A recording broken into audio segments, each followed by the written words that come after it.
Hello everyone. So WandaVision, falcon and the winter soldier और लोकी जैसे कई और ऑसम शो से मार्वल हर हफ्ते ही ट्रेंडिंग पे आ रहा है और अपने कमाल की स्टोरी टेलिंग से लोगों को एंटरटेन कर रहा है। लेकिन मार्वल की शोज और डीसी के बेहतरीन प्रोजेक्ट जैसे कि Wonder Woman 1984, Jack Snyder Justice League और अपकमिंग द सुसाइड स्क्वाड और इवन मॉन्स्टर वर्स के गॉडजिला वर्सेस कॉन्ग जैसे मूवीज की वजह से मार्वल मूवीज की हाइप ऑलमोस्ट डेड हो चुकी है। ब्लैक विडो पिछले 1.5 साल से होल्ड पर है और हमने इस मूवी की हाइप अभी तक देखी ही नहीं, जैसे कि ये मूवी एमसीयू का पार्ट ही ना हो। लेकिन आई एम प्रीटी श्योर जब इन मूवीज के लिए परमानेंट रिलीज डेट आ जाएगी तब Marvel movies God level hype पर आ जाएंगी, जैसे अब जैक स्नाइडर की जस्टिस लीग और कॉन्ग वर्सेस गॉडजिला है। तो इसीलिए आज मैं वैभव मार्वल की फेज 4 की सारी मूवीज की एक्सपेक्टेड रिलीज डेट, इन मूवीज की टाइमलाइन और बेसिक स्टोरी लाइन की बात करूंगा। मैं ऑलरेडी फेज 4 की मूवीज और उनके विलेंस पर वीडियो बना चुका हूँ शॉर्ट में, चाहे तो वीडियो देख लेना, लिंक इन द डिस्क्रिप्शन और flashing upwards.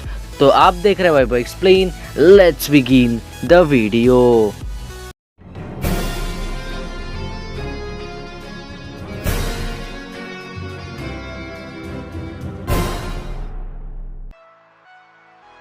Number 1, black widow. पिछले 1.5 साल से ब्लैक विडो होल्ड पर है, लेकिन मैंने अभी तक ना लॉकडाउन से पहले ना अभी इस मूवी के लिए क्रेज या हाइप देखी ही नहीं। लेकिन आई एम प्रीटी श्योर कि ये ऐसी पहली मूवी बनेगी कोविड-19 के बाद जो कि सिनेमा को बचा सकेगी, क्योंकि वंडर वुमन 1984 और टेनेट जैसे मूवी का कलेक्शन देखने के बाद कई डायरेक्टर्स और फिल्म प्रोड्यूसर्स का मानना है कि सिर्फ मार्वल ही थिएटर्स को सेव करती है, जो कि हमें फ्यूचर में ही पता चलेगा। नताशा रोमानोफ यानी कि ब्लैक विडो की एंड गेम में मौत बहुत ही दर्द भरी थी और जब ये मूवी अनाउंस हुई तो फैंस हैरान हो गए कि कैसे ब्लैक विडो को फिल्म मिल सकती है।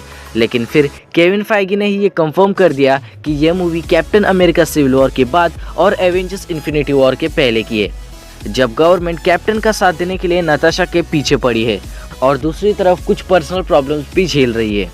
इस मूवी में हमें नताशा की ओरिजिन की कैसे वो रशिया में ट्रेन हुई और फिर वो क्यों शील्ड के लिए बागी बनी, ये सब पता चलेगा। और वही यहाँ हमें कुछ न्यू कैरेक्टर इंट्रोड्यूस होंगे जो कि प्रोबेबली फ्यूचर अवेंजर्स हो सकते हैं। अगर सब ठीक रहा तो ये मूवी मई 2021 में रिलीज हो सकती है। Number 2, शैंग-ची and the legend of the 10 rings. 2010 के आयरन मैन 2 में मार्वल ने फैंस का काफ़ी बुरी तरह से काटा, जब 10 रिंग्स जैसे कॉस्मिक लेवल विलन्स को ऐसे ही जोक दिखाया गया। लेकिन अब फाइनली इनके राइट्स डिज्नी के पास आ चुके हैं और मूवी भी तैयार है। तो अब देखना होगा कि एशियन एवेंजर्स कैसे 10 रिंग्स जैसे बड़े विलन्स का सामना करेंगे। फेज 4 में इतने सारे कैरेक्टर्स और विलन इंट्रोड्यूस हो रहे हैं जो कि हिंट दे रही है कि फेज 4 मार्वल की बाकी फेसेस से भी बड़े लेवल का डिस्क्रिप्शन हमें दिखाएगी। अब लेट्स सी कैसे हमारे न्यू एवेंजर्स इन सब का सामना करते हैं। वैसे तो इस मूवी की रिलीज जुलाई 2021 की है। लेट्स सी, फिंगर क्रॉस की ये मूवी तभी रिलीज हो और कोई भी डिले ना हो, ताकि हम मल्टीवर्स के और पास पहुंच पाए। Number 3, Eternals Guardians of the Galaxy जैसे स्पेस वॉरियर्स है, जो कि एक सुपर पावरफुल कॉस्मिक रेस है जिन्हें कि स्पेस गॉड कहा जाता है। पिछली मार्वल मूवीज में हमने देखा ही कि कैसे ह्यूमंस और एलियंस का एक साथ आने से फैंस को काफ़ी एंटरटेनमेंट मिली, और इस बार ये देखना होगा कि क्या इटर्नल्स धरती पर आएंगे और आएंगे तो एवेंजर्स का इस पर कैसा रिएक्शन होगा। इटर्नल्स को एक्सपेक्टेड लेट 2021 की रिलीज डेट मिली है। बस अब ये देखना है कि ये सारे गॉड्स एक साथ क्या धमाका करेंगे एमसीयू में। नंबर 4, स्पाइडरमैन नो वे होम। बाकी कोई भी सुपर हीरो मूवी से ज़्यादा हाइप इस मूवी के, जिसमें कि हमें पिछले स्पाइडरमैन मूवीज के कैरेक्टर देखने मिलेंगे। अब लेट्स सी कि इवान पीटर्स के पिएट्रो की तरह इन्हें सिर्फ हाइप बनाने के लिए कास्ट किया गया है या ये सब सच में मल्टीवर्स को हिंट कर रहे हैं। पीटर पार्कर पिछली मूवीज की तरह इस बार भी घर यानी कि अमेरिका से बाहर है और उसे इलेक्ट्रो का सामना कर सकता है, और ये भी हो सकता है कि उसे सिनिस्टर 6 का भी सामना करना पड़े। ये मूवी क्रिसमस 2021 में रिलीज होगी, जिसमें कि हमें पिछली स्पाइडरमैन मूवीज की तरह एक्शन, ह्यूमर और रोमांस मिलेगा। लेकिन अगर यहाँ सच में टोबी मैगवायर और मिस्टर गारफील्ड भी आ गए तो ये सोने पे सुहागा हो जाएगा सारे एमसीयू फैंस और सारे स्पाइडरमैन फैंस के लिए। Number 5, doctor strange in the multiverse of madness. ये मूवी फेज 4 की सबसे मिस्टीरियस मूवी होगी, क्योंकि पहली बार हमें ऑफिशियली मार्वल में मल्टीवर्स देखने मिलेगा। जिसमें कि sorcerer supreme doctor strange super powerful Scarlet Witch के साथ हम फैंस को अलग अलग टाइमलाइन के दर्शन देंगे। अब देखना यह है कि कैसे वांडा डॉक्टर स्ट्रेंज से मिलेगी और क्या क्या हो सकता है इस मल्टीवर्स में। मुझे तो ये movie Captain America Civil War जैसी लग रही है, जिसमें सुपर हीरोज बहुत बड़ी गड़बड़ कर देंगे और फिर सारे सुपर हीरोज असेंबल हो जाएंगे बड़े से थ्रेट को रोकने के लिए। अब लेट्स सी मार्वल ने क्या क्या प्लान्स बनाए हैं अपने मल्टीवर्स के लिए। ये मूवी 2022 की सबसे पहली मूवी होगी। Number 6, Thor love and thunder. Thor Ragnarok movie देखने के बाद ही फैंस ताइका वाइटिटी और थॉर से और ज्यादा प्यार करने लगे हैं। ये मूवी फेज 4 की मोस्ट अवेटेड और लव्ड मूवी होगी। थॉर रैग्नारोक में ताइका वाइटिटी ग्रेट डायरेक्टिंग स्किल से फैंस अब थॉर 4 से काफी ज्यादा उम्मीदें लगाए बैठे हैं, क्योंकि इस मूवी में थॉर बैटमैन यानी कि क्रिश्चियन बेल के गॉड द गॉड पिक्चर के अगेंस्ट होगा और वही दूसरी तरफ म्योलनिर और जेन फॉस्टर की भी वापसी होगी। इस मूवी में जेन फॉस्टर नई थॉर बनेगी और वही थॉर का सामना स्पेस के one of the most powerful villain से होगा। गॉड द गॉड पिक्चर का मेन मकसद ब्रह्मांड के सारे देवी देवताओं को मार देना है और अगर ये मूवी कॉमिक एक्यूरेट चली तो इसमें थॉर अनवर्दी भी हो सकता है। ये मूवी मेरे लिए फेज 4 की बेस्ट मूवी होने वाली है, जिसमें कि बहुत ही कुछ होगा। Number 7, black panther 2। ये मूवी एक सीसॉ की तरह होने वाली है, जिसमें कि हमारे बिलोड चैडविक बोसमैन नहीं होंगे और मार्वल फैंस अपने सुपर हीरोज को फैमिली की तरह प्यार करते हैं। वैसे अभी फिलहाल इस मूवी के लिए कोई अपडेट्स नहीं है और अगर सब ठीक रहा तो ये मूवी थिएटर्स में जुलाई 2022 में रिलीज हो जाएगी। अब लेट्स सी ये मूवी कैसा इम्पैक्ट करेगी ऑडियंस के दिल में, क्योंकि ऑफ कोर्स चैडविक बोसमैन की जगह कोई नहीं ले सकता। Number 8, captain Marvel 2। Captain Marvel 1 ने वैसे तो काफ़ी सारे यूट्यूबर्स को निराश किया, लेकिन फिर भी फैंस को कैप्टन मार्वल 2 से काफ़ी सारी एक्सपेक्टेशन होंगी, क्योंकि एंड गेम में थानोस को टक्कर देने के बाद ही कैरल पर सबकी नज़र हो गई। आई होप इस बार कैरल किसी बड़े कॉस्मिक लेवल विलन से लड़े और फैंस को अपनी कैपेसिटी दिखाए। वैसे तो इस मूवी की भी बेसिक स्टोरी लाइन नहीं पता चली, क्योंकि ये मूवी अभी भी प्री प्रोडक्शन में है। लेट्स सी कैप्टन मार्वल 2 कैसी होगी। Number 9, Antman and the Wasp Quantumania.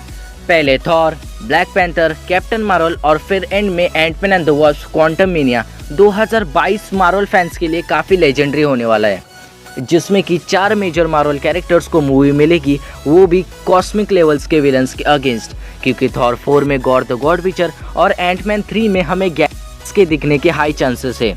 और अगर ऐसा होता है तो ये मूवी सीधे सीधे एवेंजर्स 5 तक भी कनेक्ट हो सकती है, क्योंकि अब तक हमने सिर्फ क्वांटम रियल्म का 1 से भी कम % ही देखा है और इससे बड़े लेवल पर एक्सप्लोर करने का काम ये मूवी करेगी। क्वांटम रियल्म में एक्समेन के दिखने के हाई चांसेस है, लेकिन अगर ये सब ना हो फिर भी पॉल रोड की ग्रेट एक्टिंग और कॉमेडी से फैंस वैसे भी और एंटरटेन होने वाले हैं।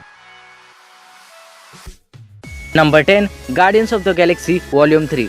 नंबर 10 फेज 4 की confirm last movie guardians of the Galaxy 3 इस बार काफ़ी अलग होगी, क्योंकि गार्डियंस हमें सबसे पहले थॉर 4 में और फिर उनकी सोलो मल्टी कैरेक्टर मूवी में दिखेंगे, जहाँ गमोरा अब पहले जैसी नहीं रही और स्नैप के बाद यूनिवर्स में काफ़ी उतार चढ़ाव आ चुके होंगे।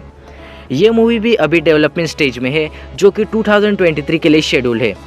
2022 और 2023 मार्वल फैंस के लिए 2019 के बाद का गोल्डन एरा होगा, जिसमें कि उनके फेवरेट ए ग्रेड कैरेक्टर्स को सोलो मूवीज मिलेंगी, वो भी एक के बाद एक। अब देखना यह है कि मार्वल इन सारे मूवीज को कैसे पिच करेगा।